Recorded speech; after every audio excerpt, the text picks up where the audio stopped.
তেওঁ T M চিত আছিলে, তেওঁ ৰাইজৰ দলত যে গ'ল এইটো বাৰু কোনে কোন দলত যাব এইটো নিজা সিদ্ধান্ত।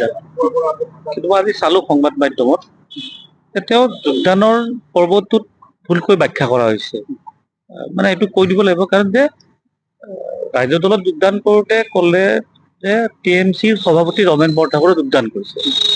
তেওঁ বৰ্তমান টি এম চিৰ সভাপতি যোৱা 1 তাৰিখৰ পৰা নাই, 1 দিনৰ পৰা তেওঁক দলৰ পৰা বহিষ্কাৰ কৰিছে। গতিকে মই সেইটো কোৱা নাই যে বহিষ্কাৰ ৰমেন বৰঠাকুৰ, সেইটো ক'ব নালাগে, অন্তত প্ৰাক্তন বুলি ক'ব লাগিছিল।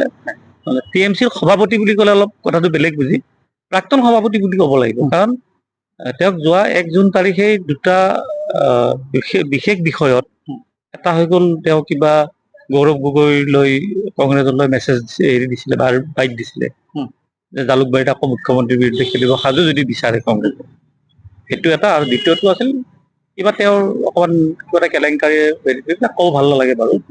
এই দুটা বিষয়ত যোৱা 24 তাৰিখে তেখেতক চৌকজ দিছিলে, মেত চৌকজৰ উত্তৰো দিলে। সেইবিলাক বাৰু আমি ইমান গুৰুত্ব দিয়া নাছিলো কাৰণে সংবাদ মাধ্যমত অহাও নাই। তেওঁৰ চৌকজৰ ৰিপ্লাইত দলৰ শীৰ্ষ নেতৃত্ব ছেটিছফাই নহ'ল, নোহোৱা কাৰণে তেখেতক 1 তাৰিখে বহিষ্কাৰ কৰিলে। তেওঁৰ ৰাইজৰ দলত যায় ক'ত যায় তাত আমাৰ ক'ব লগা একো নাই, তেওঁৰ অধিকাৰ আছে এইটো। যোগদান কৰোঁতে টি এম চিৰ সভাপতি বুলি ক'ব নালাগিছিল, প্ৰাক্তন বুলি ক'ব লাগে, বহিষ্কৃত বুলি ক'ব নালাগে, প্ৰাক্তন বুলি ক'লে ভাল আছে। সেইখিনিয়ে আৰু ক্ষতি হ'ব নেকি এটা টি এম চিৰ? নিৰ্বাচন যেতিয়ালৈ ফলাফল ঘোষণা নহয়, কোনে কাক ক্ষতি কৰিছে, কাৰ কিমান শক্তি, এইটো ফলাফলৰ পিছতে গম পোৱা যাব। 7 মাহে আছে আৰু 7-8 মাহ আছে নিৰ্বাচনলৈ। এতিয়া মইতো কমে আমাৰ একো ক্ষতি নহয় বুলি, তেখেতসকলে ক'ব তেখেতসকলৰ ক্ষতি নহয়, বা ৰাজনৈতিক দলৰ এইটো নিয়ম, চবেই জিকিম বুলি কয়, কোনো ক্ষতি নহ'ব বুলি কয়।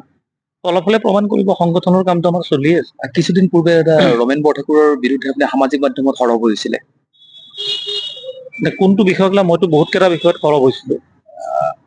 কিবা কেলেংকাৰীৰ বিষয়ক লৈ? মই নহয়, এইটো তেওঁৰ মোবাইলৰ পৰা কিবা ভাইৰেল হৈছে। তেওঁৰ মোবাইল কি মোৰ তাত থাকে নেকি? তেওঁৰ মোবাইলটো তেওঁৰ তাতে থাকিব। তেওঁৰ মোবাইলৰ পৰা কিবা অশ্লীল বাৰ্তা ভাইৰেল হৈছে, তাতে আৰু মোক দুখ দি লাভ নাই। তাৰপিছত দলে ব্যৱস্থা লৈছে তেওঁৰ ওপৰত। দলেতো একেদিনাই ব্যৱস্থা লোৱা নাই। 24 তাৰিখে কাৰণ দৰ্শোৱাৰ জাননী জাৰি কৰিছে আৰু 1 তাৰিখে তেখেতক বহিষ্কাৰ কৰিছে। 72 ঘণ্টাৰ সময়সীমা দিছিলে, এইখন মিডিয়াত প্ৰকাশো পাইছে। এখন বহিষ্কাৰ কৰিছে। গতিকে মই সৰব হৈছো কি কাৰণে, যদি এটা তেওঁৰ মোবাইলৰ পৰা অশ্লীল বাৰ্তালাপ কাৰোবাৰ লগত পতা যদি সংবাদ মাধ্যমত ওলাই, দলটোৰ ক্ষতি হয়তো। গতিকে যাৰ বাবে দলৰ ক্ষতি কৰা কাম কাৰণে মই তেওঁৰ বিৰুদ্ধে গৈছিলো। আৰু তেওঁতো আৰু মোৰ মাটি বাৰী পইচা দখল কৰিব অহা নাই, মই যে তেওঁৰ বিৰুদ্ধে কম। দলৰ বিৰুদ্ধে কাম কৰিছিল কাৰণে মই সৰব হৈছিলো, আৰু এইটো প্ৰমাণো হ'ল আজি।